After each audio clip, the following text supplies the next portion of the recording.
the end of the European Union. Since the early 1990s, I've been predicting the demise of the European Union, and good riddance to that cesspit of sleaze, nepotism and corruption.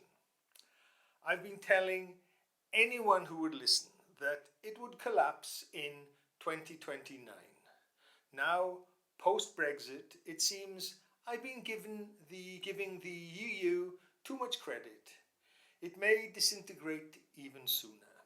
But let me start this video with a riddle, which I first posed to a group of German bankers in Frankfurt at the turn of the millennium. What do you get when you mix the British pound, the B pound, with the euro? Thankfully, 2 decades later, it's clear that that particular marriage of currencies made in hell will never happen. Nevertheless, you'll find the answer to my riddle at the end of this video. Over the past 30 years, I've had a great deal of fun on the international lecture circuit, donning the cap of a futurologist and pontificating on the shape of things to come. I would often entitle my talk, "I have seen the future and it works." These were the words spoken by Lincoln Steffens, an American journalist, on visiting Moscow in 1919 at the birth of the Soviet Union. I used the irony of this statement to highlight the dangers of foretelling the future.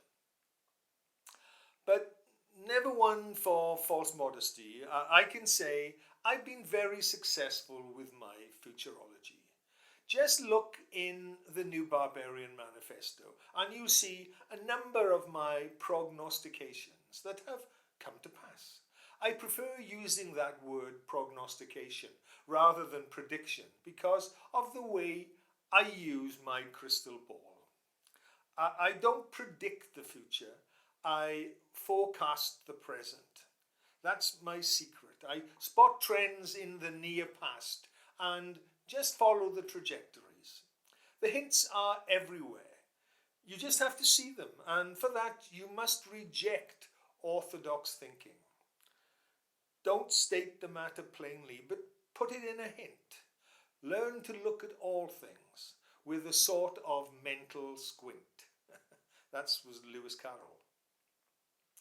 It helps to be standing on solid philosophical ground, which provides the consistent perspective needed for that mental squint.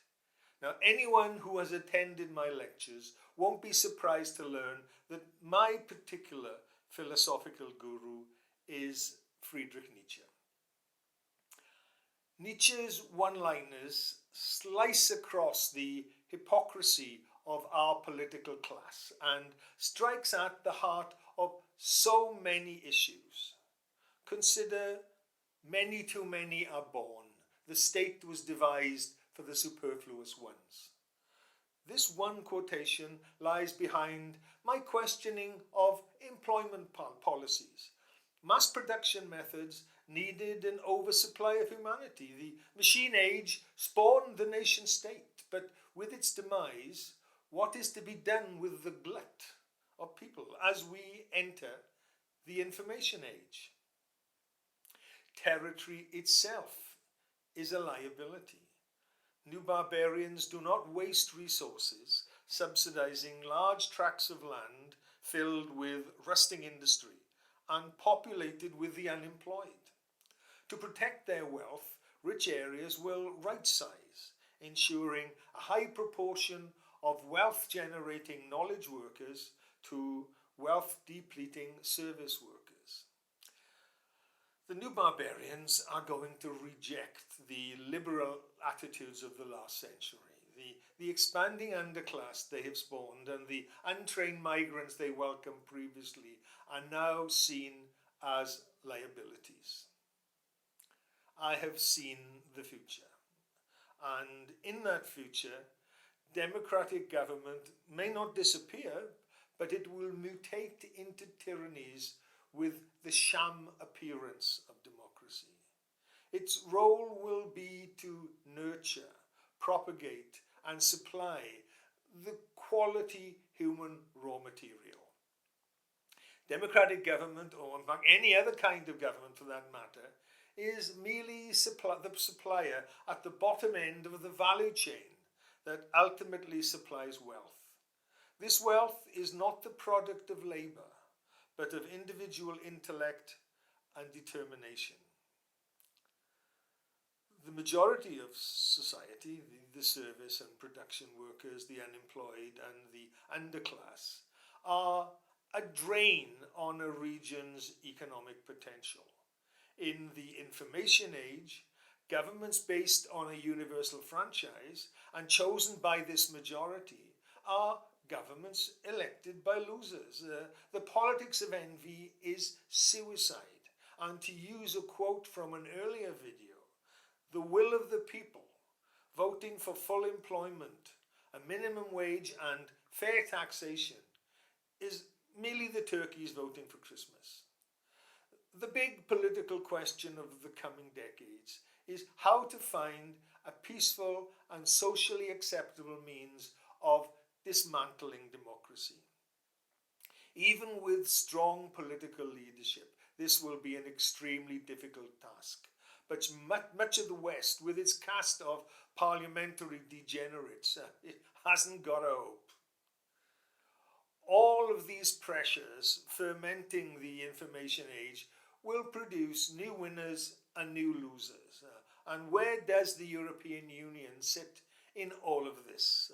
Its outmoded, collectivist and bureaucratic institutions, so steeped in the factory metaphor, are incompatible with the aspirations and expectations of the entrepreneurial networks that are creating this new world order of business.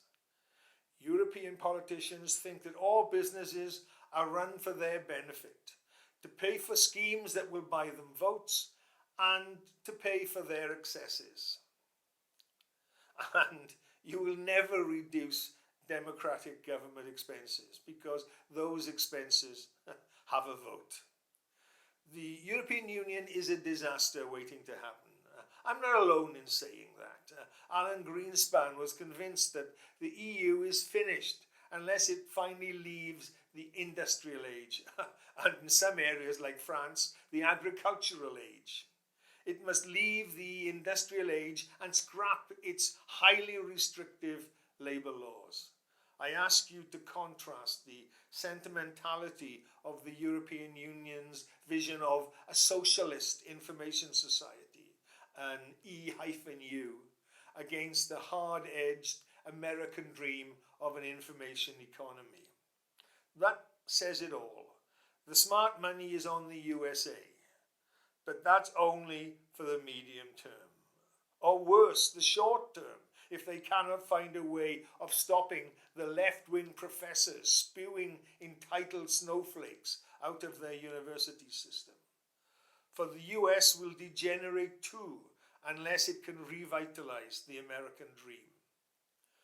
The medium to long-term future lies with China, India, Brazil, and a few smart regions, but not the European Union. The European Union, the EU, will not make the jump from the EU to an E-U, but to an E-USSR. The European Union is just another collectivist disaster waiting to happen. In essence, the EU is the USSR with a 40-year time lag. The e-USSR. The USSR was born in the Russian Revolution in 1917 and died on the Berlin Wall in 1989.